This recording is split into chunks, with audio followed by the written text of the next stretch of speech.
Hello guys, welcome to my new blog. स्वागत आहे तुमचं माझ्या आजच्या ब्लॉगमध्ये. आज बनवणार आहे आपण पनीर भुर्जी. प्रोटीन रिच अशी हेल्दी फॅट लॉस रेसिपी आहे ही.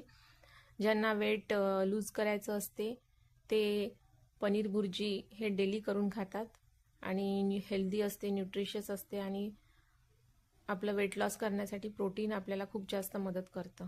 हे बघा, मी अशा प्रकारे पूर्ण किसून घेतलेलं आहे पनीर. सुकी अशी पनीरची भुर्जी बनवणार आहे मी. असे छान लम्स तयार होतात त्यांचे. हे बघा, अशा प्रकारे पनीर किसून घ्यायचं आहे. त्यानंतर पनीर किसून झाल्यानंतर टोमॅटो कट करून घ्यायचा आहे. रफली चॉप करायचं टोमॅटो. त्यानंतर फोडणीला तेल टाकलं की कांदा, जिरं, मोहरी टाकून घ्यायचं. थोडासा कांदा गोल्डन ब्राऊन झाला की कट केलेले लसणाचे तुकडे टाकून घ्यायचे आणि थोडं फिरवून घ्यायचं.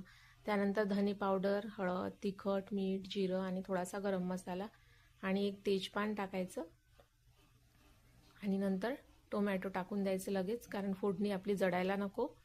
आणि टोमॅटो टाकलं की छान टोमॅटो फिरवून घ्या, मिक्स करून घ्या. टोमॅटो शिजायला थोडा वेळ लागतो. थोडं पाणी टाकाल टोमॅटो शिजायसाठी, त्यामुळे पनीर भुर्जी अशी कोरडी होणार नाही. अशी ज्युसी आणि लुसलुशीत अशी पनीर भुर्जी रेडी होईल.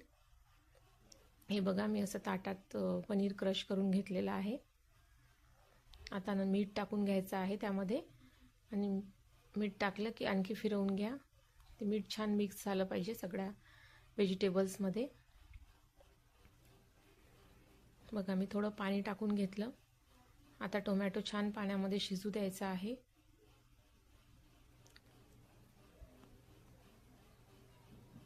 आता हा पनीर आपल्याला टोमॅटो शिजल्यानंतर त्यामध्ये हे पूर्ण पनीर कढईत सोडून द्यायचं. त्यावर कट केलेला कोथिंबीर टाकायचा आणि सगळे जिन्नस मिक्स करून घ्यायचे आहे आपल्याला छानपैकी. पनीरमध्ये छान टोमॅटो मसाले सगळे मिक्स झाले पाहिजे आपले. आणि पनीर टाकल्यानंतर जास्त कुक नाही होऊ द्यायची ही भाजी, नाहीतर पनीर भुर्जी ही ड्राय होते. आणि आपल्याला अशी नरम सॉफ्ट अशी पनीर भुर्जी जर हवी असेल तर लवकर गॅस बंद करून टाकायचा. अशा प्रकारे माझी पनीर भुर्जी रेडी आहे. बघा किती छान दिसते. आणि मी आता ती ताटामध्ये सर्वसुद्धा केली आहे. माझे व्हिडिओ तुम्हाला आवडत असेल तर प्लीज माझ्या चॅनलला सबस्क्राईब करा. धन्यवाद.